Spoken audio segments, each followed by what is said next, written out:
দ্বিতীয় নাম্বার বিষয়, যদি আমরা যাকাত প্রদান করি, যাকাত দিই, উপকার কি হবে, লাভ কি হবে, এ সম্পর্কে আল্লাহ রাব্বুল আলামিন সূরাতুল বাকারার 277 নম্বর আয়াতে বলেন, ইন্নাল্লাযীনা আমানু ওয়া আমিলুস সালিহাত ওয়া আকামুস সালাহ ওয়া আতাউজ যাকাত লাহুম আজরুহুম ইনদা রাব্বিহিম ওয়া লা খাউফুন আলাইহিম ওয়া লা হুম ইয়াহজানুন।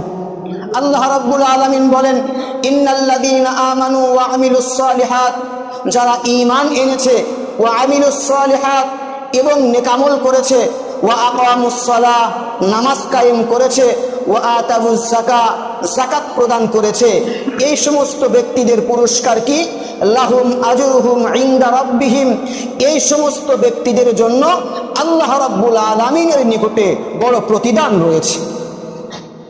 ওয়ালা খাউফুন আলাইহিম ওয়ালা হুম ইয়াহজানুন, মৃত্যুর পরে লা খাউফুন আলাইহিম, এদের কোনো ভয় নাই, ওয়ালা হুম ইয়াহজানুন, এবং তারা কখনো চিন্তিত হবে না। সূরাতুল বাকারার 277 নম্বর আয়াত থেকে যাকাতের একটা উপকারিতা আমরা পাই, যারা যাকাত প্রদান করবে আল্লাহ রাব্বুল আলামিন তাদেরকে মহা পুরস্কার অর্থাৎ জান্নাত দান করবেন।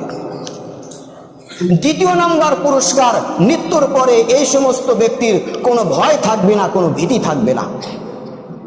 হাদিস শরীফের ভিতরে এসেছে, সহিহ বুখারীর বর্ণনা, عن أبي هريرة رضي الله تعالى عنه أن أعرابيا أتى النبي صلى الله عليه وسلم فقال, একজন বেদুইন, একজন গ্রাম্য সাহাবী আল্লাহ রাসূলের কাছে এসে বললেন, দুল্লিনি আলা আমালিন ইযা আমিলতুহু দাখালতুল জান্নাহ, ওগো আল্লাহর হাবিব, আমাকে এমন কিছু আমলের কথা বলে দিন যে আমলগুলো করলে আমি সরাসরি জান্নাতে প্রবেশ করব।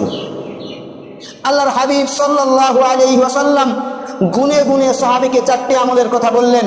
1 নাম্বার, তা'বুদুল্লাহ ওয়া লা তুশরিকা বিহি শাইআ, আল্লাহর ইবাদত করবে, তার সাথে অন্য কাউকে শরীক করবে না। 2 নাম্বার আমল, ওয়া তুকিমুস সালাতাল মাকতুবা, ফরজ নামাজগুলো সঠিকভাবে আদায় করবে।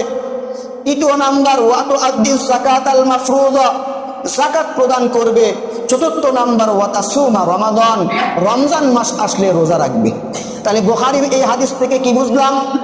এক বেদুইন সাহাবী আল্লাহর রাসূলের কাছে এসে আরজ করলো, গো আল্লাহর হাবিব, আমাকে এমন কিছু আমলের কথা শিখিয়ে দিন, এমন কিছু আমলের কথা বলে দিন যে আমলগুলো করলে আমি জান্নাতে চলে যাব।